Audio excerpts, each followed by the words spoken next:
পুরোপুরি জ্বলে ওঠার আগে নিজের ভেতর, নিজের সত্তা আত্মাটা জ্বলে ওঠার আগে নিজেকে পরিশুদ্ধ করা। গভীর চিন্তা ভাবনা একজন ইমানদারের হৃদয়কে ইমানের আলোয় জ্যোতির্ময় করে তোলে। এটাই হচ্ছে সেই ঔজ্জ্বল্য।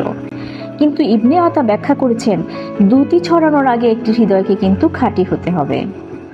নির্জনতার চেয়ে একটি অন্তরের জন্য কল্যাণকর আর কিছু নেই যা তাকে গভীর ভাবনায় মগ্ন অবস্থায় নিয়ে যায়। এ বিষয়ে আমরা পড়েছিলাম অধ্যায় 5-এ। অথচ যখন একটি হৃদয় বস্তুকেন্দ্রিক প্রতিচ্ছবি দিয়ে ঢাকা থাকে, তা কিভাবে আলো ছড়াবে? কিভাবে হৃদয় যাত্রা করবে স্রষ্টার দিকে যদি তা তার খেয়ালকুশির দ্বারা শৃঙ্খলিত হয়,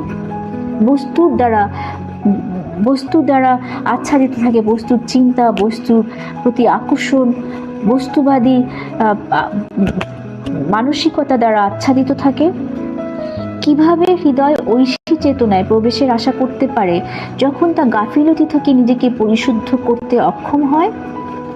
অন্য কথায়, অন্তরকে বিভিন্ন গুণাবলী দিয়ে সুন্দর করার আগে তাকে কিছু ত্রুটি থেকে মুক্ত হতে হবে।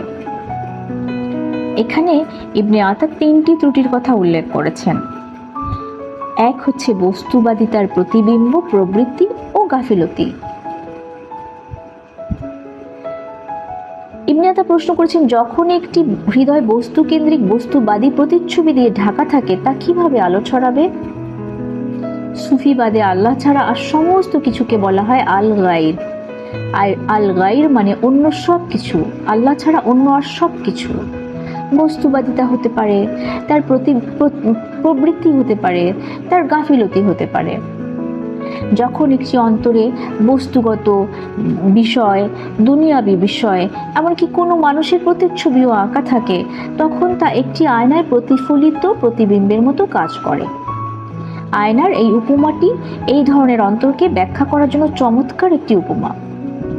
একটি অন্তর যদি অন্য কিছু দিয়ে পূর্ণ হয়ে থাকে, এই অবস্থায় তার পক্ষে আলোর দ্যুতি ছড়ানো কিভাবে সম্ভব?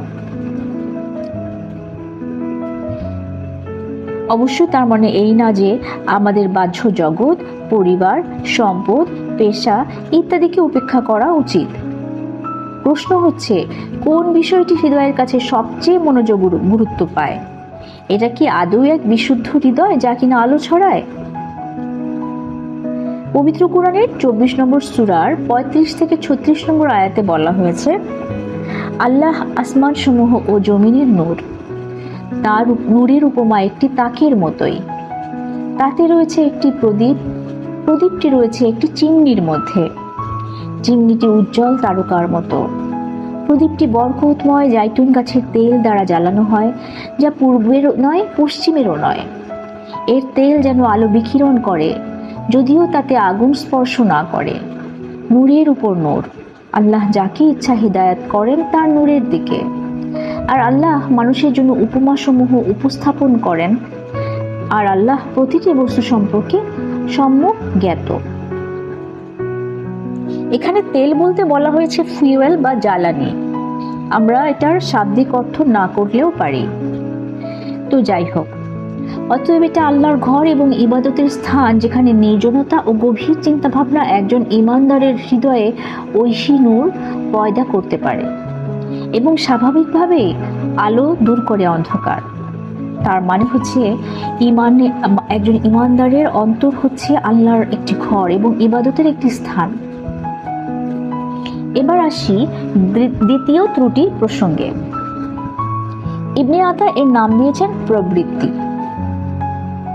ইবনে আতা প্রশ্ন করেছেন, কিভাবে অন্তর আল্লাহর দিকে সফর করতে পারে যদি তা তার ইচ্ছা, আকাঙ্ক্ষা, প্রবৃত্তি দ্বারা শৃঙ্খলিত থাকে? আবার সব ইচ্ছা আকাঙ্ক্ষায় যে মন্দ তা কিন্তু নয়। ইসলাম সব ইচ্ছা আকাঙ্ক্ষার বিরুদ্ধে নয় এবং আসলে তা নিষিদ্ধও করে না। আল্লাহ তাআলা আমাদের মধ্যে ইচ্ছা আকাঙ্ক্ষা সৃষ্টি করেছেন, তারপরে তা প্রকাশ করা সম্পূর্ণরূপে নিষিদ্ধ করে দিয়েছেন, বিষয়টা কিন্তু তা নয়।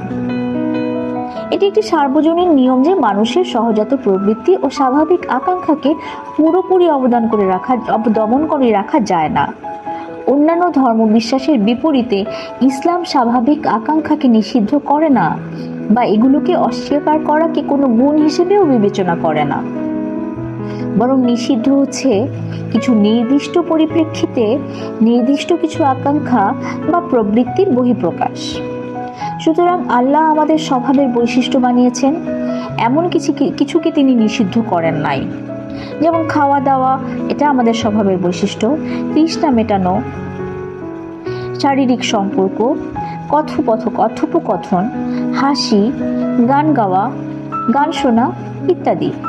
কিন্তু নির্জনতার মধ্যে ধ্যান ও তাদাব্বুর বা গভীর চিন্তা ভাবনার সাথে ব্যক্তিগত আকাঙ্ক্ষা প্রবৃত্তিকে এক করে ফেলা যাবে না, এমনকি হালাল হলেও নয়।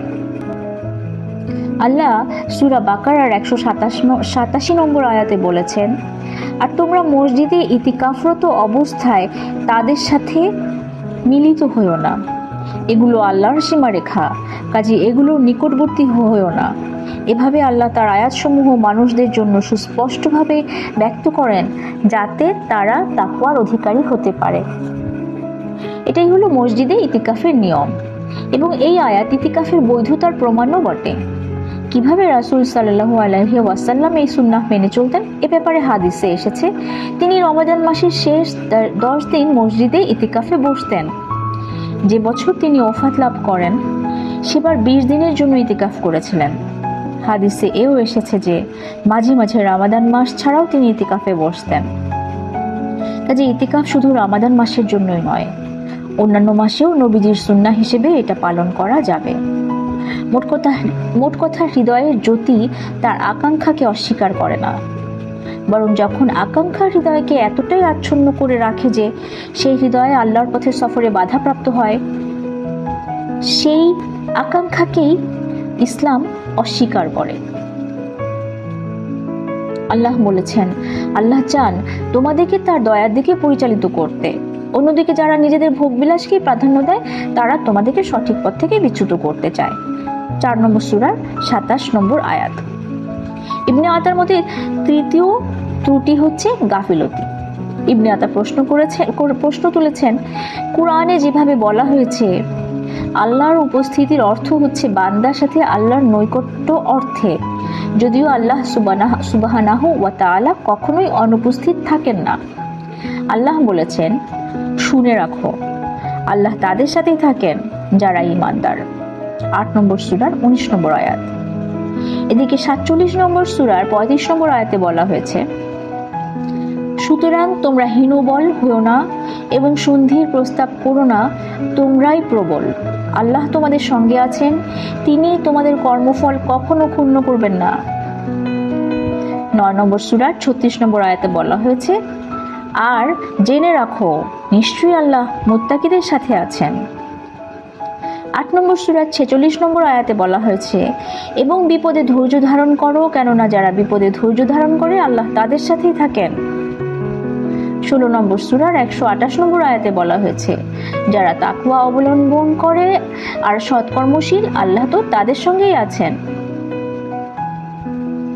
এই সমস্ত মানুষেরা ঈমানদার, সৎকর্মশীল, মুত্তাকি, ধৈর্যশীল, তারা সবাই আল্লাহর সাথে রয়েছেন আল্লাহর সম্মুখে। তাহলে প্রশ্ন হলো, কোন বিষয়টি মানুষকে যে আল্লাহ তাআলার উপস্থিতির মধ্যে আছে বা আল্লাহ তাআলার সামনে আছে এই অনুভূতি থেকে বিরত রাখে? ইবনে আতা বলেছেন, আল্লাহ তাআলার কথা স্মরণ করা এবং আল্লাহ তাআলার ইবাদত থেকে গাফিল থাকার বিষয়গুলো নিয়ে আল্লাহ তাআলার কাছে মাফ চাইতে থাকাটা বেশি জরুরি। আল্লাহ তাআলার স্মরণে অন্তর পবিত্র হয়। প্রত্যেক মুসলমানের উচিত দিনের নির্দিষ্ট কিছু সময় আল্লাহ তাআলার স্মরণের জন্য উৎসর্গ করা।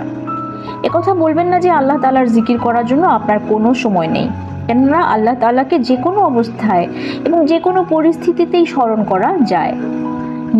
নির্জনতার মধ্য দিয়ে আল্লাহ তাআলাকে স্মরণ করার বিষয়টি মাত্র আধা ঘন্টা বা 1 ঘন্টার ব্যাপার, যার মাধ্যমে আমরা কিছু না কিছু পার্থক্য তৈরি করতে পারি জীবনে ও অন্তরে।